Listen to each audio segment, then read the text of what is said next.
दोस्तों नमस्कार। आप सभी का स्वागत है हमारे इस एनवीरा एजुकेशन के यूट्यूब चैनल पर और मैं संपत लेट आप सभी के लिए यहाँ पर या कह सकें कि हम जो कैंडिडेट अभी राजस्थान हाई कोर्ट भर्ती के लिए जो टाइपिंग परीक्षा देने जा रहे हैं तो उन सभी के लिए यहाँ पर जो है कुछ इंपॉर्टेंट जो है वीडियो और कंसेप्ट जो है लेके हाजिर हो चुके हैं। तो सबसे पहले तो वीडियो को आगे बढ़ाने से पहले जो भी कैंडिडेट जो है कल के इस एग्जाम के अंदर शामिल हो रहे हैं उन सभी को अग्रिम बधाई कि भाई आप जिस प्रकार आपने पहला पड़ाव पार किया था, लिखित परीक्षा जो पार हुई थी, उसी प्रकार से आपका ये टाइपिंग परीक्षा भी जो है क्लियर हो अच्छे से। ठीक है, इसको लेकर आप लंबे टाइम से जो है तैयारी भी कर रहे थे और आशा है कि आपकी ये तैयारी काम भी आएगी। तो देखो, आपने जो एडमिट कार्ड डाउनलोड किया है उस एडमिट कार्ड के नीचे भी यहाँ पर इंस्ट्रक्शन दिए हुए हैं, या फिर आप चाहें तो इसके एक ऑफिशियली इंस्ट्रक्शन का पूरा एक पीडीएफ भी जारी किया गया है हाईकोर्ट की ऑफिशियल वेबसाइट पर, वहां पर भी आप इसको देख सकते हैं। ठीक है, आधिकारिक जो वेबसाइट है वहां से भी आप इसको देख सकते हैं। पहले सबसे पहले ये बात करते हैं कि आपको कल जो है एग्जाम के लिए आपके पास क्या क्या चीजें होनी चाहिए जिससे आपको एग्जाम सेंटर पर कोई प्रकार की समस्या का सामना ना करना पड़े। तो देखिए, यहाँ पर आपके पास में स्वयं का फोटो युक्त मूल आपका पहचान पत्र, जिसमें या तो Aadhaar card, driving licence, voter ID या पासपोर्ट या फिर पैन कार्ड, इनमें से कोई एक आपके पास में होना जरूरी है, जिसको आपने फॉर्म भरते टाइम अपलोड किया था। ठीक है, इसके अलावा आप जो भी यहाँ पर जो है अपना जो ओरिजिनल जो आइडेंटिटी प्रूफ लेके जा रहे हैं उसकी एक फोटोकॉपी भी आपके पास होनी जरूरी है, ध्यान रखिएगा।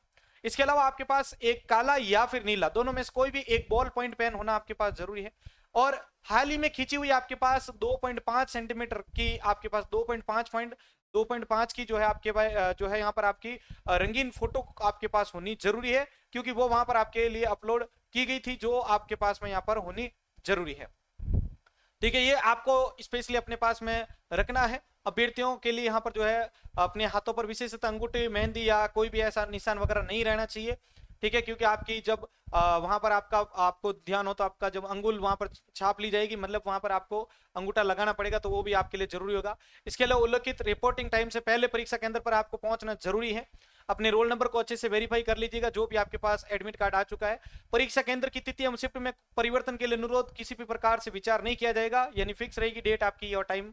ठीक है, इसके अलावा कोई भी यहाँ पर आपके पास में कोई लिखने रिलेटेड या कोई भी स्टेंसिल्स वगैरह ले जानी आपके लिए वहां पर आपके जरूरी नहीं है, मतलब अलाउ नहीं करेंगे आपको। ठीक है, इसके अलावा आपके पास जो प्रश्न पत्र आपको मिलेगा वहां पर, जिसको आपको परफॉर्म करना है प्रैक्टिकल के तौर पर, तो वो भी आप चेक कर लीजिएगा। वहां पर आप उसके ऊपर अपना रोल नंबर और नाम जो है जरूर लिख दीजिएगा। इसके अलावा परीक्षा कक्ष से बाहर जाने की अनुमति आपको परीक्षा के दौरान नहीं दी जाएगी, ध्यान रखिएगा। और इसके लिए कोई भी यात्रा, भोजन, भत्ता दे आपको जहां इसमें नहीं दिया जाएगा। इसके अलावा mobile phone, Bluetooth, smart watch, calculator, pager, अन्य किसी भी तरह के इलेक्ट्रॉनिक या संचार उपकरण, स्लाइड रूल वगैरह जो है आपके इसके अंतर्गत, बटुआ वगैरह इसके अंदर आपके अलाउ नहीं रहेगा। अभ्यर्थी दक्षता परीक्षा के प्रश्न पत्र पर अपना रोल नंबर आदि लिखकर अपने हस्ताक्षर करेगा एवं वीक्षक द्वारा सभी प्रश्न पत्र एकत्रित कर लिए जाने तक अपनी सीट नहीं छोड़ेंगे। यानी जो प्रश्न पत्र आपको दिया जाएगा वो आपको घर नहीं लाने दिया जाएगा, ध्यान रखिएगा, वो वापस वहीं पर ही आपको उनको जमा करवाना पड़ेगा। इसके अलावा देखो, यहाँ पर आपके दक्षता परीक्षा के लिए जो भी प्रश्न पत्र आपको दिए जाए, दक्षता मतलब जो आप एफिशिएंसी टेस्ट देंगे, तो उसके जो प्रश्न पत्र है वीक्षक को सौंपने से पूर्व अभ्यर्थी सुनिश्चित करेंगे कि अपने रोल नंबर उसके ऊपर आपके पास आपने उसके ऊपर सही से भरे हैं या नहीं भरे हैं, क्योंकि वो आपके लिए बहुत ही ज्यादा जरूरी होंगे। बाकी आप कोई भी प्रकार के वहां पर इलीगल अगर आप वहां पर एक्टिविटीज करते हो तो आपके ऊपर जो है यहाँ पर कार्यवाही की जा सकती है, ये भी आपको ध्यान रखना है। बाकी स्पीड वगैरह को लेकर तो आपको नोटिफिकेशन में भी यहाँ पर जो है दिए जा चुके थे। वीक्षक जो भी आपको देते हैं जानकारी, तो वो आप वहां पर जो है बिल्कुल ध्यान से सुनना है आपको। लैब से बाहर उस समय आपको परीक्षा के दौरान नहीं जाना दिया जाएगा। इसके अलावा अपना यूजर नेम और पासवर्ड को सही से एंट्री करके फिर आपको लॉगिन करना है, जिससे आप अपने परीक्षा को वहां पर से सही चेक कर सकें। सबसे इंपॉर्टेंट चीज है जिसमें सबसे ज्यादा कई बार लोगों को प्रॉब्लम आती है कि आप जैसे ही जाके बैठते हैं तो सबसे पहले अपने पेरिफेरल जो चेक है, पेरिफेरल है, उनको चेक कर ले। यानी आपको जो भी डिवाइस मिला है, कीबोर्ड, माउस वगैरह, तो उसको अच्छे से चेक कर ले वो सही से काम कर रहा है कि नहीं कर रहा है। परीक्षा के दौरान अगर वहां पर बंद होता है तो फिर आप ही उसके जिम्मेदार हो जाएंगे।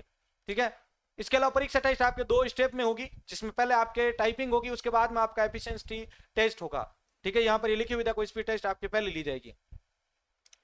इसके अलावा देखो, गति परीक्षा के लिए अभ्यर्थियों को कंप्यूटर स्क्रीन के ऊपरी आधे भाग में दिखाई देने वाले गद्यांश को कंप्यूटर स्क्रीन में निचले आधे भाग में टाइप करना होगा। अभ्यर्थी तब तक इसे टाइप करें जब तक कि वो पूरा गद्यांश टाइप नहीं हो जाता है। इस हेतु गद्यांश की विंडो को नीचे स्क्रॉल किया जा सकता है। यदि समय बहुत अगर आपके पास समय बच जाता है तो आप गद्यांश को आरंभ से दोबारा भी टाइप कर सकते हैं। अगर आपका क्लियर हो चुका है टाइप तो आप उसको वापस रीस्टार्ट भी कर सकते हैं। गति परीक्षा के दौरान delete, backspace, navigation, spell check, autocorrect, cut, copy paste है राइट क्लिक फंक्शन जैसे संशोधन टूल जो है वो आपके यहाँ पर क्या रहेंगे भाई, डिसेबल रहेंगे, ध्यान रखेंगे। जबकि इसमें बैक स्पेस को कहा गया है कि इसका एक लिमिटेड यूज रहेगा, यानी कि आप किसी भी शब्द को टाइप करते समय बैक स्पेस कुंजी उस समय की शब्द सीमा तक आप उसमें कर सकते हो, यानी स्पेस देने के बाद, जैसे मैं त क लिख रहा हूं तो इसमें यहाँ पर स्पेस देने के बाद में ये डिसेबल रहेगी, काम नहीं करेगी। बिना स्पेस दिया आप यहाँ पर जो है इसको एडिट कर सकते हैं, ठीक है। इसके अलावा आपके यहाँ पर जो है कट कॉपी पेस्ट फंक्शन तथा राइट क्लिक ऑप्शन के जो कि एफिशिएंसी टेस्ट के बारे में कहा जा रहा है, सभी कुंजियां अनेबल्ड रहेगी, आप उसमें कॉपी पेस्ट वगैरह राइट क्लिक कर सकते हो। उसमें दक्षता परीक्षा में ध्यान रखिएगा। गति परीक्षा पूर्ण होने के पश्चात 5 मिनट का समय दिया जाएगा, जिस दौरान अभ्यर्थी को वीक्षक द्वारा दक्षता परीक्षा हेतु प्रश्न पत्र वितरित किए जा सकते हैं, ध्यान रखिएगा, इसके बीच में ध्यान रखिएगा। इसके अलावा दक्षता परीक्षा की समाप्ति के पश्चात अभ्यर्थी दक्षता परीक्षा के प्रश्न पत्र पर हस्ताक्षर करके प्रश्न पत्र वीक्षक के पास आवश्यक रूप से आपको उन पे जमा करवाने पड़ेंगे, ध्यान रखिएगा। और यहाँ पर वापस इन्होंने क्लियर कर दिया कि प्रश्न पत्र को आप वापस साथ में नहीं ला सकते, अनुमति आपको नहीं दी जाएगी, ध्यान रखिएगा, ठीक है।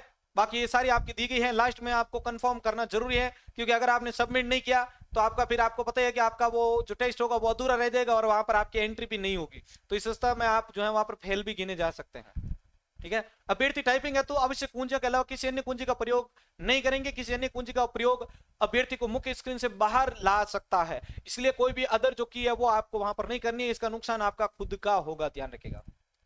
तो ये बहुत इंपॉर्टेंट है। संपूर्ण परीक्षा का मूल्यांकन प्रोग्रामेटिक विधि से किया जाता है, अतः अभ्यर्थियों को चाहिए कि वे प्रश्न पत्र में निर्देशित टास्क के अतिरिक्त कोई नया फील्ड इंसर्ट करने, एंटर की को दबाने अथवा कोई अन्य शब्द कैरेक्टर को इंसर्ट नहीं करना है आपको। ऐसा करने से कंप्यूटर की डिफॉल्ट सेटिंग में परिवर्तन हो सकता है, तो ऐसी चीजों से भी आपको बचना है।